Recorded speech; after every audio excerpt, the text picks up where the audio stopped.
Hello, everybody. This is Empowering Democracy. I'm your host, Joe Firestone.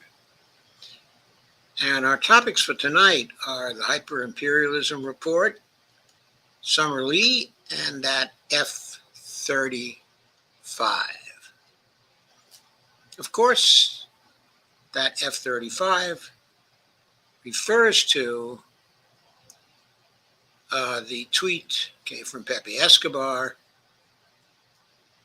but talking about an F-35 plane that was supposedly armed with a nuclear weapon and sent to Iran as part of their retaliation against the Israeli, against the Iranian attack, against them. But the way the story goes is, before the F-35 could launch, the nuclear weapon high up in the atmosphere, it was shot down by a Russian missile, and it never got there. Since then, everybody's been looking for confirmation of the rumor. Did it really happen? Here's a clip from. Are you gonna fish or cut bait? So I just have to tell you, it's over. Here's a clip from the Judge Napolitano's program. A short clip from Scott. I'll interrupt it from time to time with comments.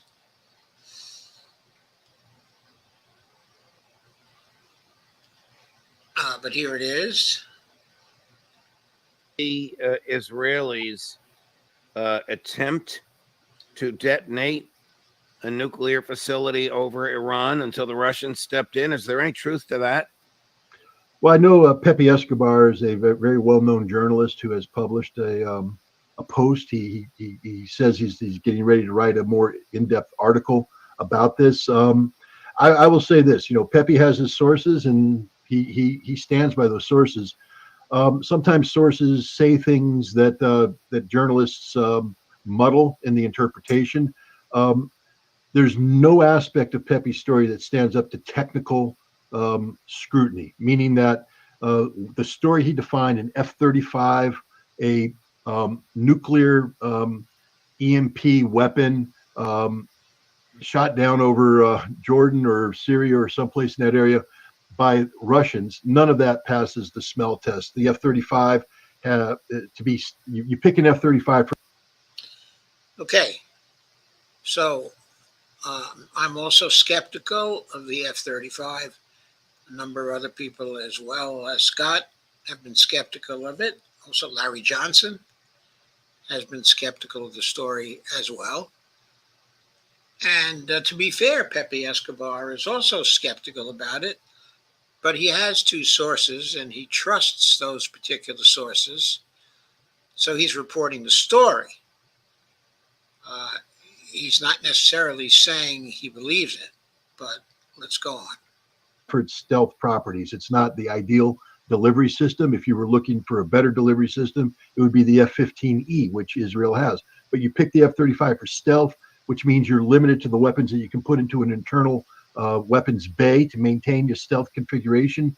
That weapons bay is not big enough to hold a weapon that Israel doesn't have, which is basically an anti-satellite weapon, a rocket that can be fired by the F-35 as it goes up. You fire the rocket in the air. This one will be nuclear armed, and it'll have a nuclear detonation in the atmosphere, which then creates the EMP. But again, So Scott there told you what is technically necessary, and also that he doesn't think that what is technically necessary would fit into the bay of the F-35, which is, I think, an interesting objection.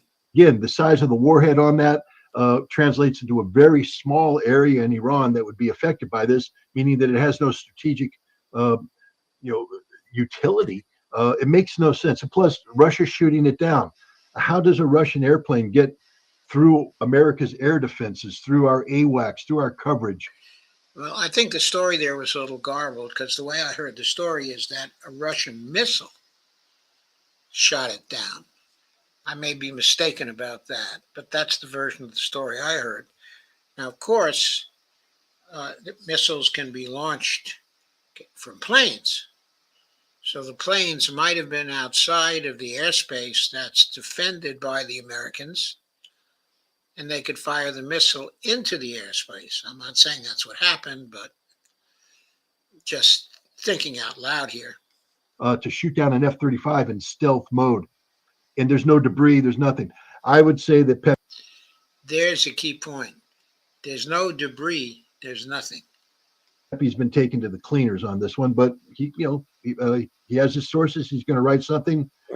Maybe he can prove me wrong. We'll see what he comes up with. If what he said is true, what became of the nuclear device? Where is it? In a desert somewhere? Well, that's the insanity of it, because again, the scenario he depicts means that the device would have had to have been made viable at launch. Now there will be avionics and stuff in there that'll set off certain safety aspects of it, so the weapon will be safe, but the actual nuclear material is in the weapon. In the old days, when we flew hydrogen bombs around, the crew would actually have to insert the pit into the weapon, so that if the plane crashed on takeoff or something, you didn't have a actual hydrogen bomb around there assembled. This one, it would be there. So if they lost an F-35, A, that's huge. B, they lost a nuclear weapon. C, fissile material now sitting in the desert, where D, there's terrorists out there who, if they got their hands on this, could wreak havoc. Whether or not they can actually detonate it, but they could use it to create a dirty bomb. It didn't happen. That's what I'm saying. It didn't happen. I'll bet a paycheck on that. Did the Okay, I may be mistaken about that, but I may be mistaken when it comes to what I'm about to say. But it seems to me that people wreak havoc. I don't think they wreak havoc, but it's an interesting idea. But Scott, of course, makes some good technical and common sense objections. And I think they would lead anybody to increase their skepticism. Yet,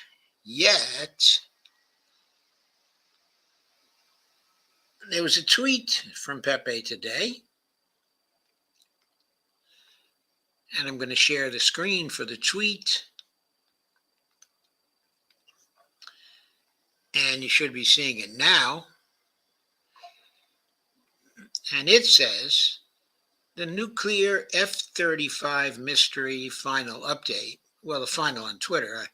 We all expect him to write an article about this and to be out with it soon. But he says, 1, it's now fully established, was confirmed independently by the intel of a big power. He didn't say great power, he said a big power. The information was not relayed by Russia. It then reached a third nation, and from that, to me, 4, the players involved are not backing down an inch from the information.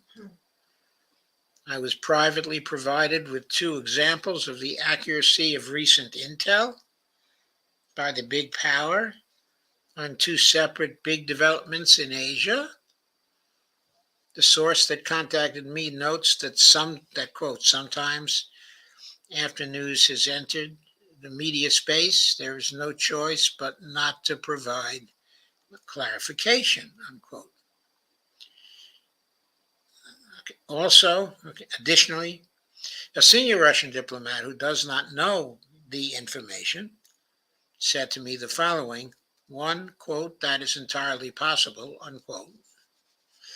Two, it shouldn't have been revealed to the public. Three, if this is true, then all sides will be determined to cover it up. One unanswered question for me is, why did the big power source relay the information to an intel agency from another nation?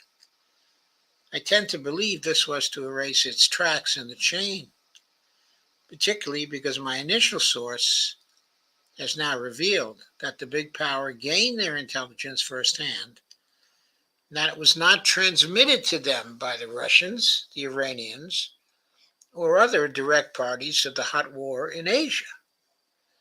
To sum it all up, via the source who originally received the information, quote, if anyone should be accused of fabrication, it is, quote, it is the, quote, source, unquote. But in this case, quote, the, quote, source, unquote, remains confident of the accuracy. I rest my case. I published raw intel the way I received it. It's up to a wider audience to judge whether and how the information connects with the new developments occurring at breakneck speed and part of a new paradigm. So that's what Pepe had to say about it, still expressing at least some degree of confidence in the story. At least some degree.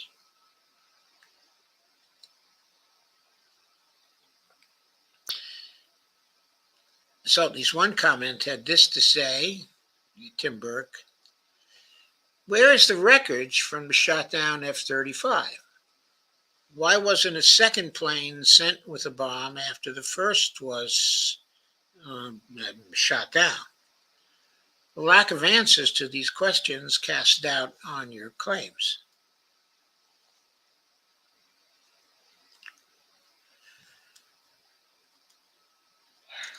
And there are other comments, of course, some of which are pretty sensible. For now, we leave this story with the expressed skepticism. It is a further step in this particular saga. I'm sure more will be clarified when Pepe publishes his post. But that's it for now. So, next, let us move to Summer Lee, okay, and AIPAC.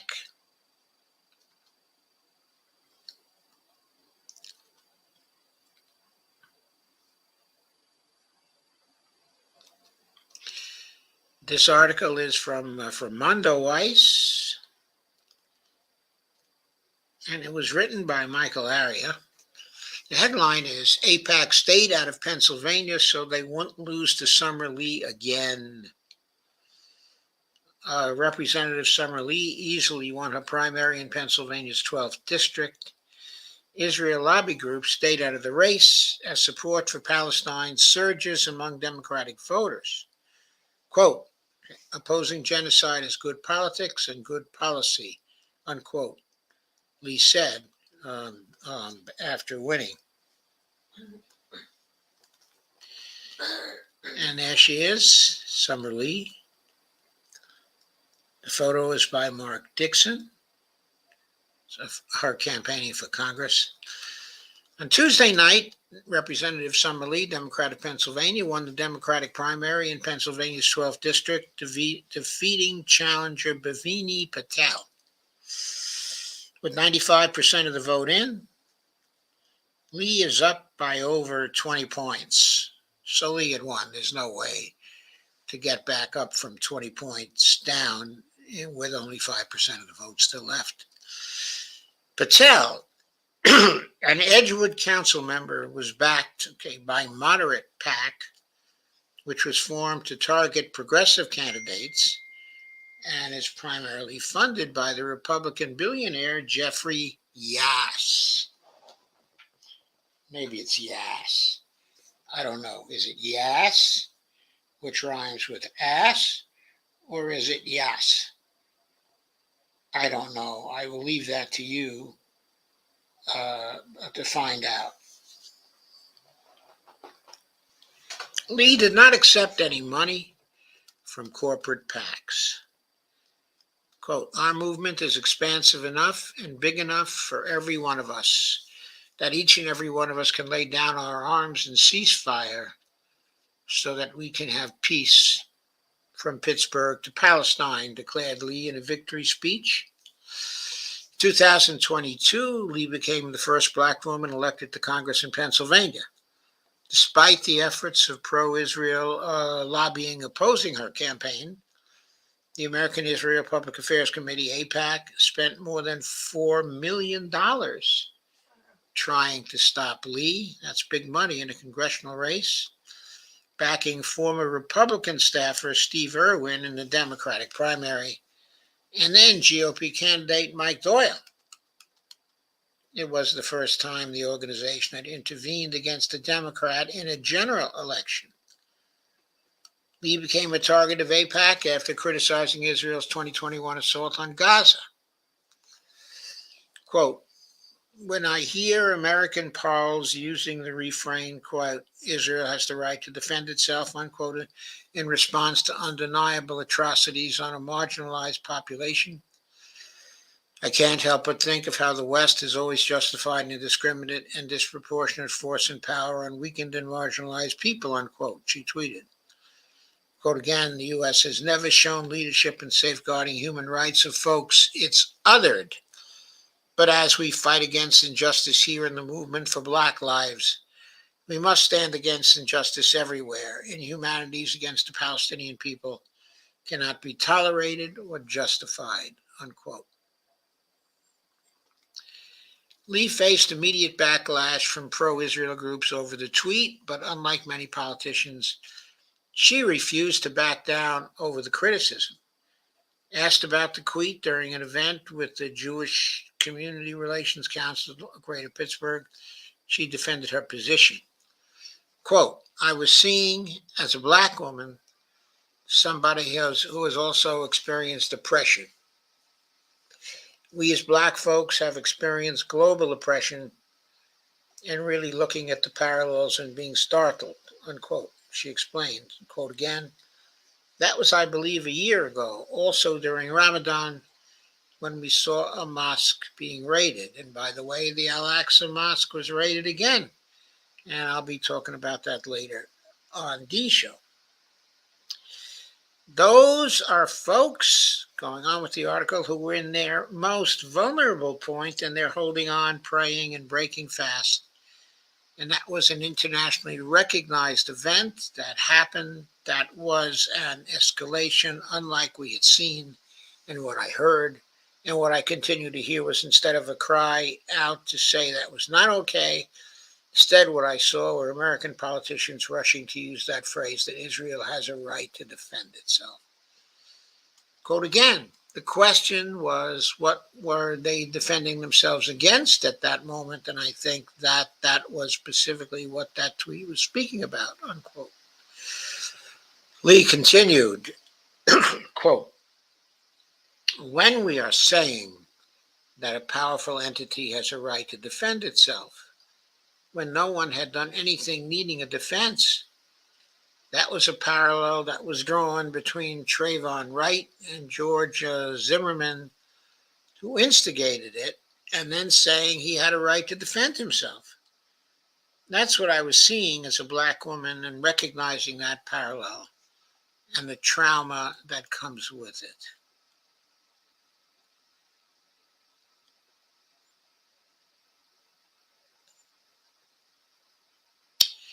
Lee didn't abandon the issue of Palestine once elected. As a Congress member, she has consistently criticized Israel over its human rights record. as one was one of the first lawmakers to call for a ceasefire in Gaza. She's also opposed every legislative effort to send Israel more military aid, including the recent foreign aid bill, which is slated to send the country another $17 billion in weapons. Lee ended up winning the 2022 Democratic primary by less than a point, leading most to believe that AIPAC would return to the district to spend big again in a couple of years. However, the group and other lobbying organizations like the Democratic Majority for Israel, DMFI, almost entirely sat out Tuesday's race. It's clear that the Israel lobby viewed Lee's race as unwinnable.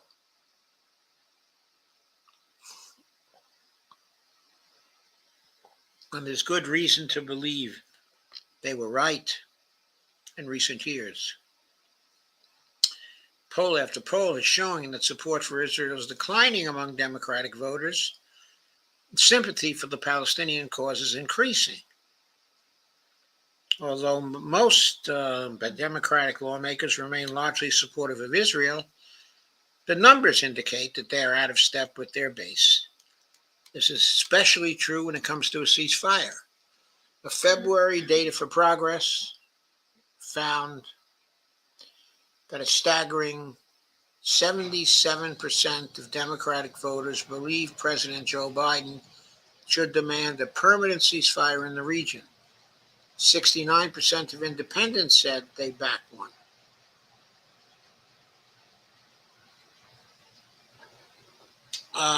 Yass's involvement in the election and the anticipated pro-Israel intervention that never materialized led to a massive fundraising haul for Lee through small donors. The congressman raised over $1 million in the fourth quarter of 2023, and over 90% of those donations were less than $250. Quote, a Republican-funded super PAC threatened to spend $100 million against us, and our grassroots people-powered movement has responded loud and clear, unquote, she said in a statement at the time. Quote, I am so proud of the multi-generational, multiracial movement we have built in Western Pennsylvania to protect and expand our democracy. It is our greatest defense against the dark money super PACs and corporate lobbies who seek to undermine it. They have Donald Trump and Nikki Haley's donors. We have the overwhelming power of the people.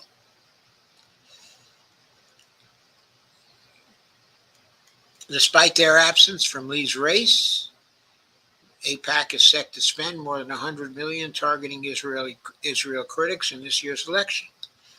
They're focusing on more vulnerable incumbents like Representatives Cori Bush and Jamal Bowman. However, AIPAC's foes hope that Lee's victory will be a bellwether for the remaining races.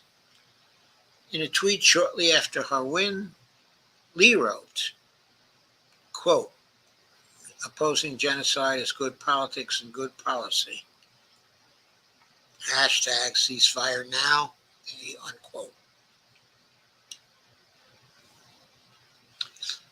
So I think the war is far from won, but this is certainly one battle that was won by AIPAC and not by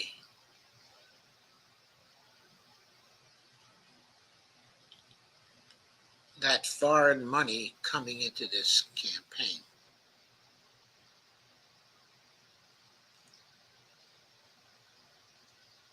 So, I'm sure we'll have a lot more from Summer Lee, hear a lot more from Summer Lee later. Now, the final topic of the night, and the one we're spending most of our time on,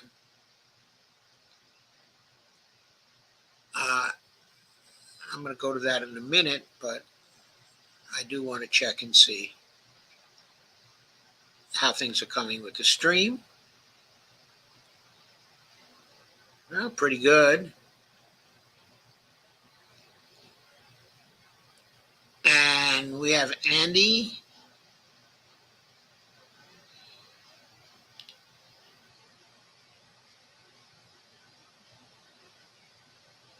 And Brandy saying hello. Brandy says, hi, everyone. Steve Wolfbrand says, hello, everybody. Andy says, hiya, Joe and friends here, just busy. And Steve says, hi, Kay and Brandy and Andy. Brandy says, hi, Steve, hi, Kay, and Andy Candy. Andy Candy says, great balance, Joe. 2 thumbs up. Thank you, Andy. Andy says, sounds too much like CIA suggested or planted propaganda, in my humble opinion. Andy says, gotta be AZZ, laugh out loud.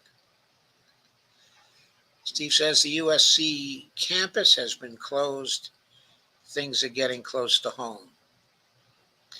And he says, Joe, can you believe the U.S. isn't asking for an independent investigation about the mass graves? And she says, their collusion is glaringly evident. Well, their collusion to hide what was going on in the mass graves, yes. It is glaringly evident that they're colluding about that. We can also talk about the other things they're colluding about. But now, let's get back to the Hyper-Imperialism Report. It is time to share that.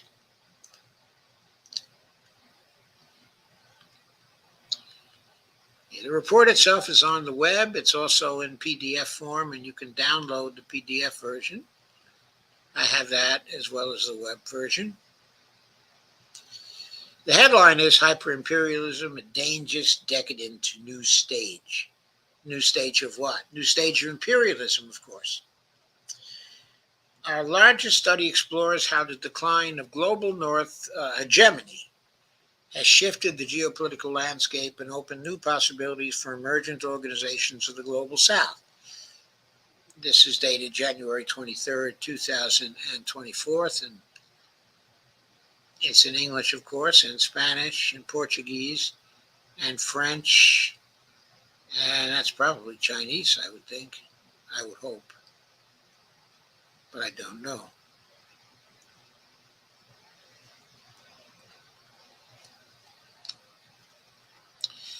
Here's the table of contents of the report. There's an introduction, which we'll go over in just a minute. Part 1, the rise of a complete U.S.-led global North military bloc. That's part 1. Part 2, the evolution of imperialism. That's discussed at some length. Part 3, the world defined, the global North defined, the global South defined. Part 4, the West in decline, the erosion of United States economic and political hegemony. Okay, and the defeated and submissive Europe and Japan. And then part 5, changes in the world order. Okay, and an epilogue, a credible economic and political alternative world order. Now, I will be covering here in more detail part 5 and the epilogue to this. I don't know if I'll get to the epilogue tonight, but I think I'll get to part 5. So I'm skipping part 1, part 2, part 3, and part 4 in order to get to the meat of what was found. Of course, you ought to download the report and read the whole thing, which I am going to do, okay, myself. I have a link in the description to the web version of the report, and there it gives a link to the PDF version so you can download it and have it for your own.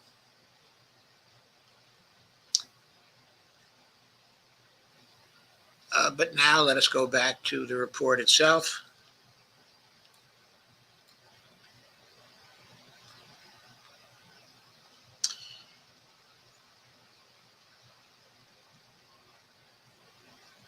And I'll now read the introduction. Well, first I'll read the following information.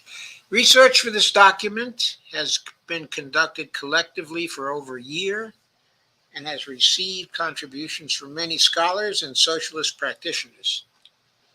This document was compiled with data and charts provided by Global South Insights, with editing and coordination by Gisela Cernadas,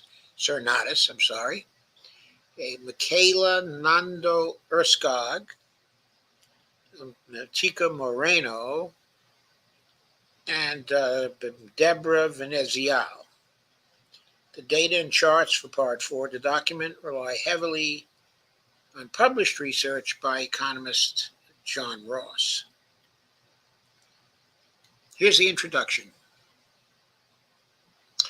It's been a scant 30 years since the, quote, end of history was declared by bourgeois ideologists in pantomimes of wish fulfillment for sensing the inviolability of the United States imperialism, for people's struggles and movements feeling the boot of imperialism on their necks.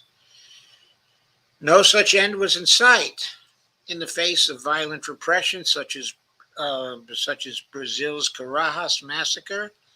In 1996, the landless workers' movement led the reclamation of land for popular agrarian reform through occupation and production, challenging agribusiness behemoths such as the U.S. multinational Monsanto. A soldier, quote, a quote, soldier who shook the continent, unquote, Hugo Chavez, won the popular vote in 1999 in Venezuela, a sharp left turn that was followed by others in Latin America. This included a wave of mass mobilization of millions of workers, peasants, indigenous, women, and students that defeated the proposed U.S. free trade areas of the Americas in 2005, a direct challenge to nearly 200 years of the U.S. Monroe Doctrine. Indeed, in 2002, Nigerian women gathered at the gates of Shell and Chevron to protest environmental destruction and exploitation in the Niger Delta. Haitians refused immigration in mass demonstrations following the U.S. ousting of Jean-Bertrand Aristide and U.S. occupation in 2004. Millions of Nepalese celebrated the toppling of the monarchy through armed resistance under the leadership of the communists in 2006. When fruit vendor Mohamed Bouazizi set himself on fire in 2010, the Tunisian people revolted against the neoliberal system that had caused him to take such extreme measures.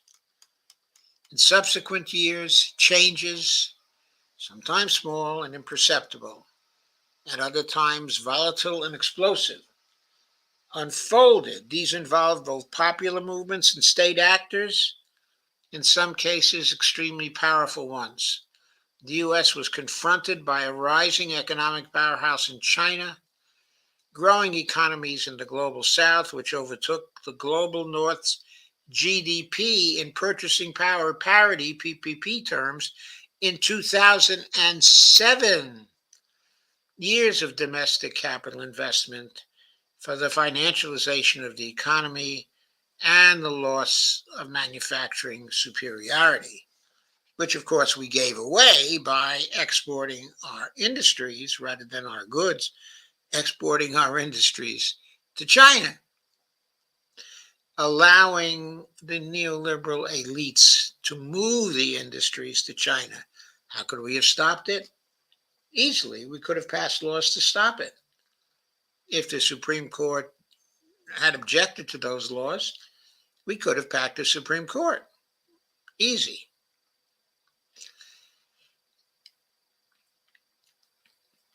The rise of the Tea Party in 2009 signaled internal fracturing of U.S. domestic politics. Internationally, the U.S. failed to achieve soft regime disruption in China and denuclearization or regime change in Russia. After a temporary reduction in military spending with the end of the disastrous war on Iraq, 2003 to 2011, the U.S. shifted to the use and threat of military power as a central pillar of its response to these changes.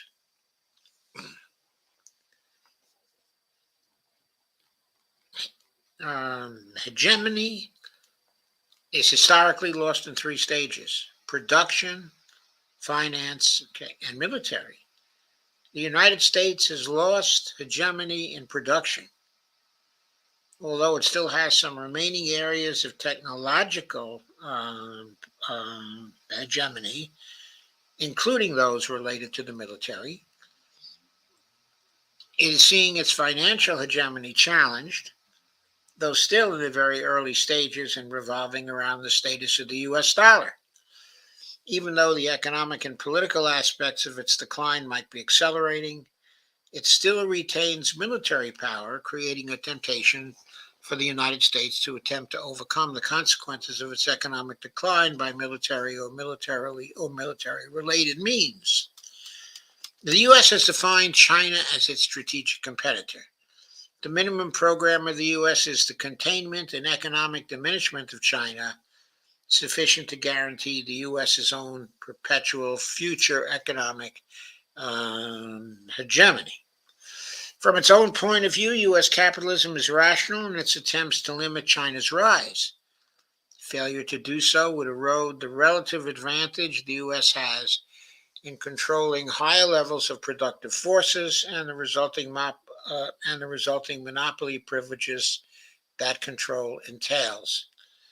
There is almost complete alignment amongst the United States state actors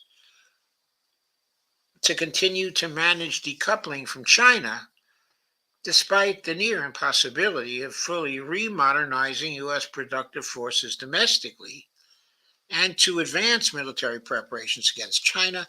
The February 2022 movement of Russian troops into Ukraine, the result of the continued violation of U.S. assurances on the non-expansion of the North Atlantic Treaty Organization, and the continuing civil war between Kyiv and Donbass, mark an explicit new phase in the world military alignment for the U.S. In a series of rapid-fire moves, the U.S. openly subordinated all the global North countries, and in so doing further subordinated the military apparatus of those states. It established itself as the open military hegemon of what is euphemistically called NATO Plus, which includes all but 3 members of the former Eastern Bloc. Those who attended the 2023 NATO summit in Vilnius, Lithuania, as a member or observer, including Australia, New Zealand, Japan, and the Republic of Korea, are de facto members of NATO Plus. Only Israel, excused from attendance for political expediency, and a few smaller countries of the global North did not attend. Beginning in October 2023, Israel began a campaign of displacement, ethnic cleansing, collective punishment, and genocide of Palestinians, with the full and shameless support of the United States government. The developments in Ukraine, followed by the recent escalations in Georgia, are significant markers reflecting that there has been a qualitative change within the imperialist system. And the U.S. has now completed its economic, political, and military subordination of all the other imperialist countries. This has consolidated an integrated, militarily focused imperialist bloc. It aims to maintain a grip on the global South as a whole and has turned its attention to dominating Eurasia, the last area of the world that has escaped its control. It is not a matter of exaggeration to say that the global North has declared a state of open hostility and war on any section of the global South that does not comply with the policies of the state, uh, that doesn't comply with the policies of the global North. This is seen in the joint declaration on EU-NATO cooperation published on 9th of January 2023. Quote, we will further mobilize the combined set of instruments at our disposal, be they political, economic, or military, to pursue our common objectives to the benefit of our 1 billion citizens. The Palestinian people in Gaza are certainly feeling the palpable barbarity of NATO Plus and the forced mass consensus of which the global North is capable. As Palestinian liberation leader Laila Khaled put it recently, we know they speak about terrorism, but they are the heroes of terrorism. Yeah.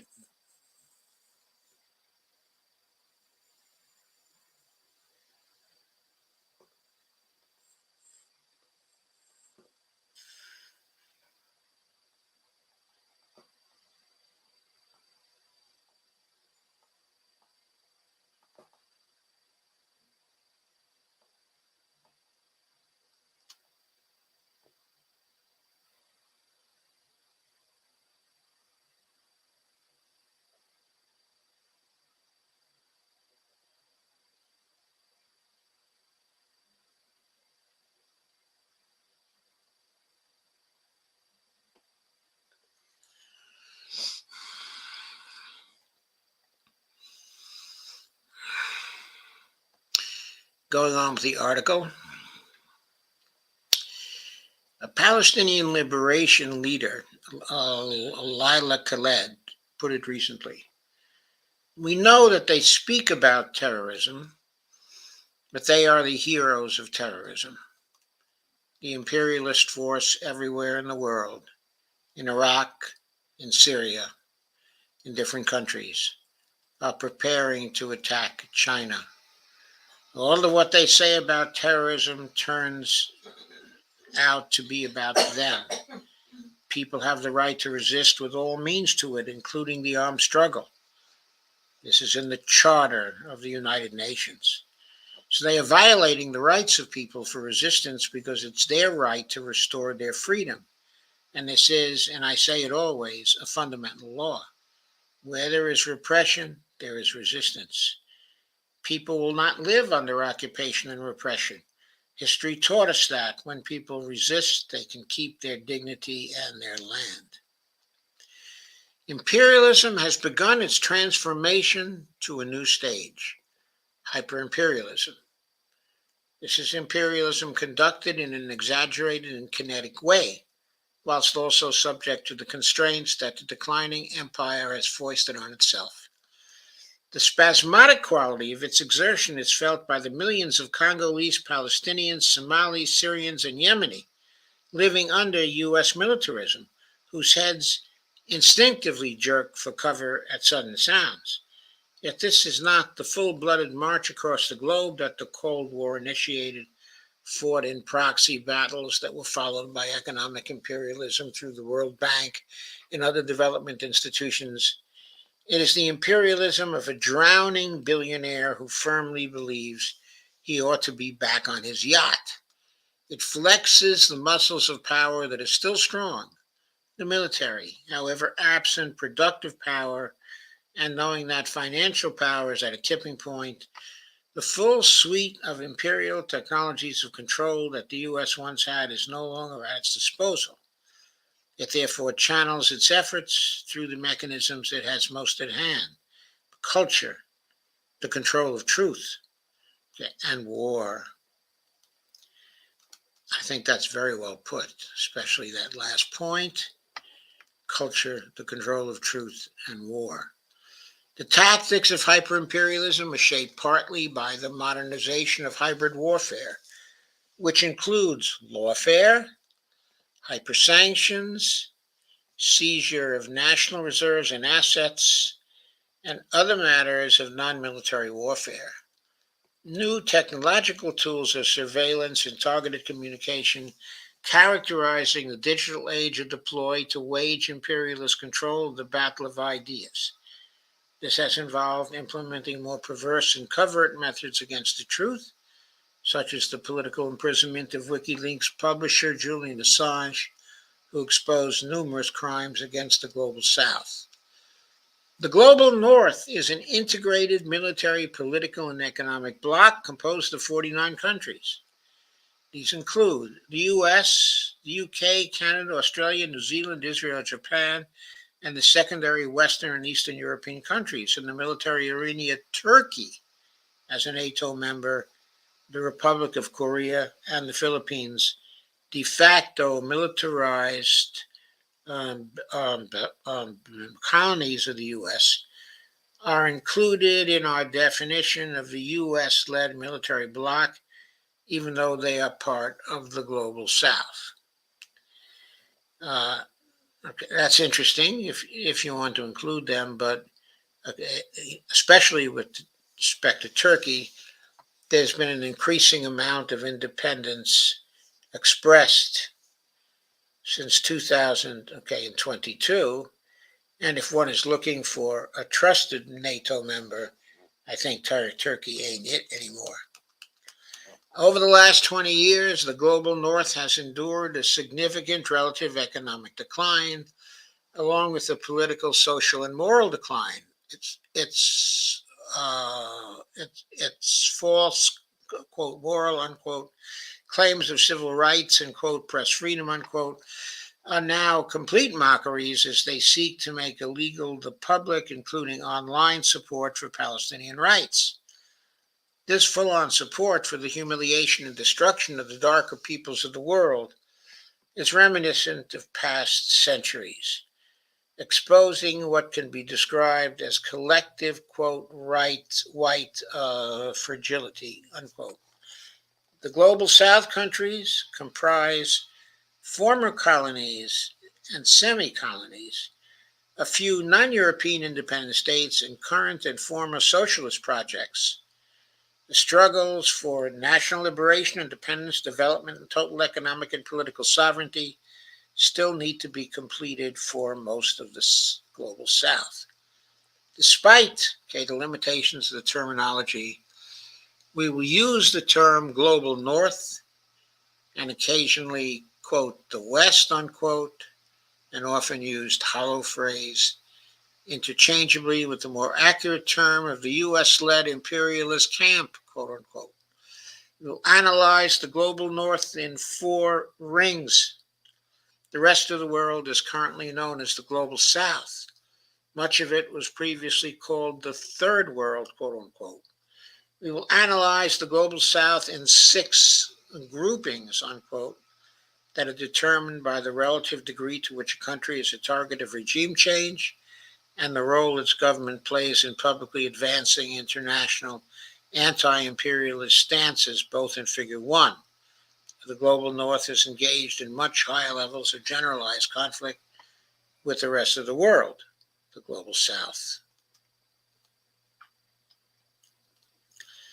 And here's a chart, here's a map that gives you the global North in 4 rings, defining them, and then the global South in the 6 groupings.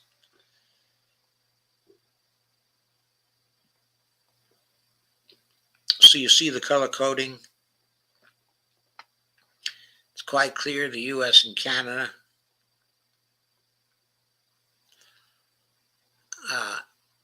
There's England, of course, Spain, France, Portugal.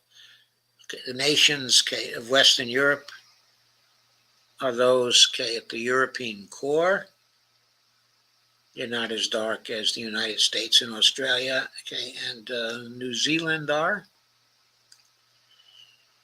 Then there's 3, Japan, plus secondary powers of Europe. They're a lighter gray rather than a darker gray.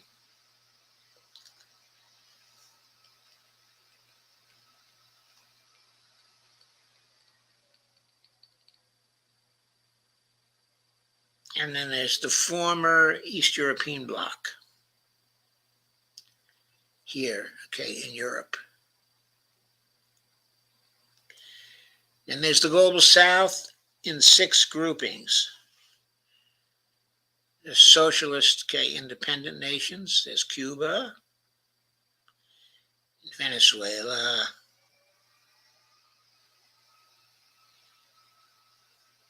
there's China and North Korea, and Vietnam, all socialist. Note, a considerable part of the world, population-wise, okay, is socialist. 1.5 billion people, probably altogether 1.7 billion people now.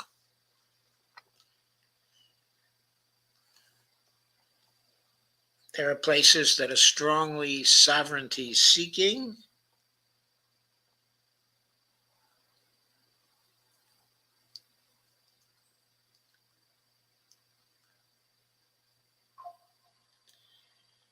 I don't see those colored quite so clearly there.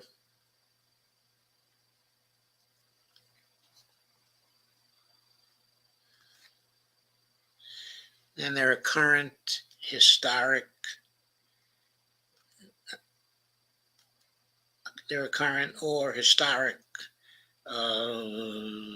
progressive places. They're sort of a middling red here, okay, a lighter red. Algeria is one of these, also Brazil, also Bolivia, Colombia.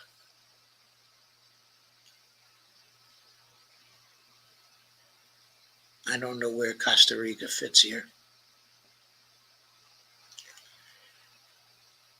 And then there are non-aligned nations. I think India is still considered to be a non-aligned nation. Indonesia, Saudi Arabia here is considered as a non-aligned nation. Okay, there's Iran, considered as strongly sovereign-seeking. Afghanistan right next to it, strongly sovereign-seeking.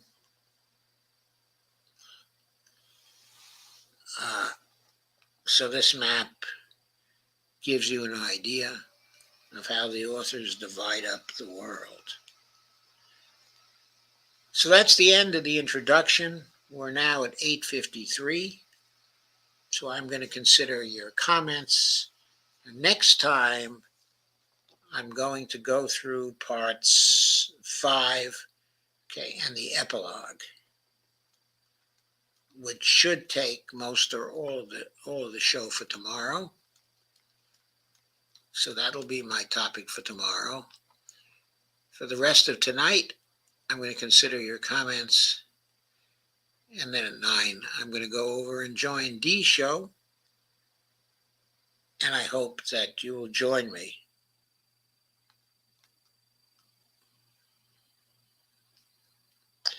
K-Rod says, Arizona fake electors busted. Not sure what you mean about that, Kay.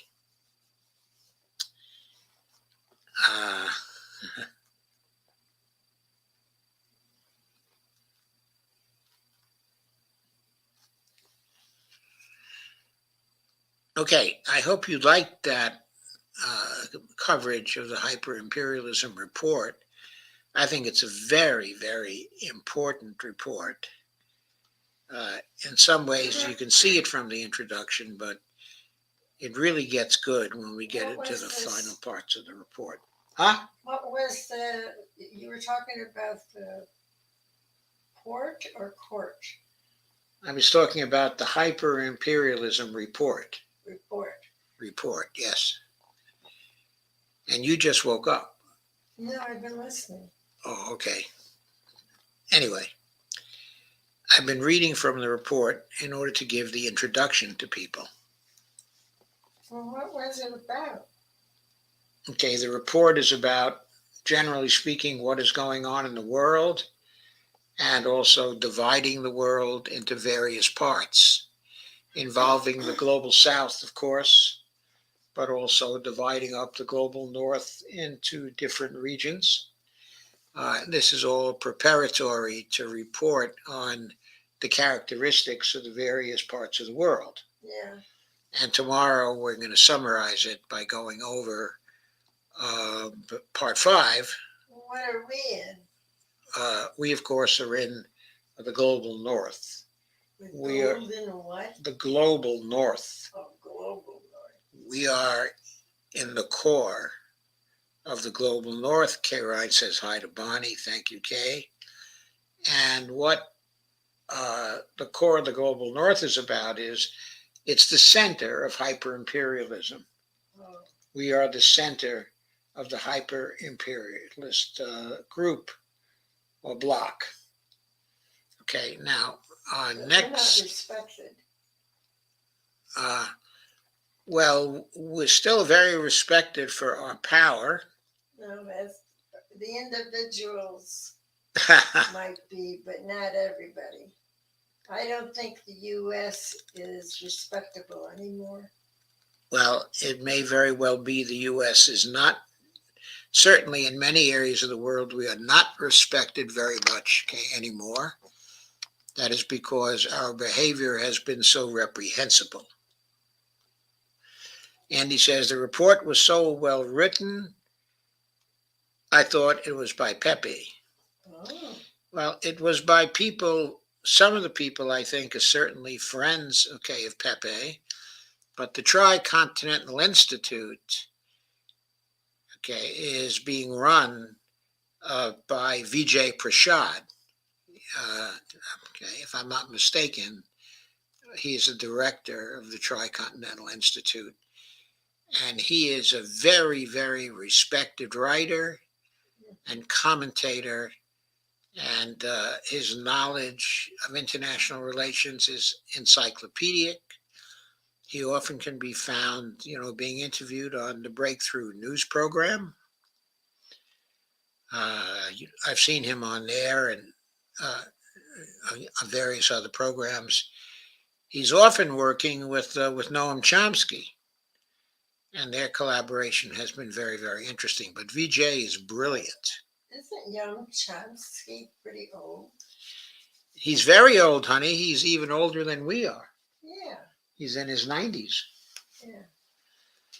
But And he's still he is still respected. Still hitting it out of the park. Okay. Right. Everybody still loves to listen to him. And when he collaborates with Vijay, it is great stuff. So this report was turned out by the Tri-Continental Institute that he heads, and it has the quality of work that comes out of that institute. It was undoubtedly reviewed by many people in the institute, perhaps by Vijay himself. Some of the authors are collaborators, okay, of Vijay. On that note, I'm going to say good night for now. Tomorrow I'll be back with the rest of Hyper-Imperialism. I got to look Vijay up. You should look Vijay Prashad. Let me post that.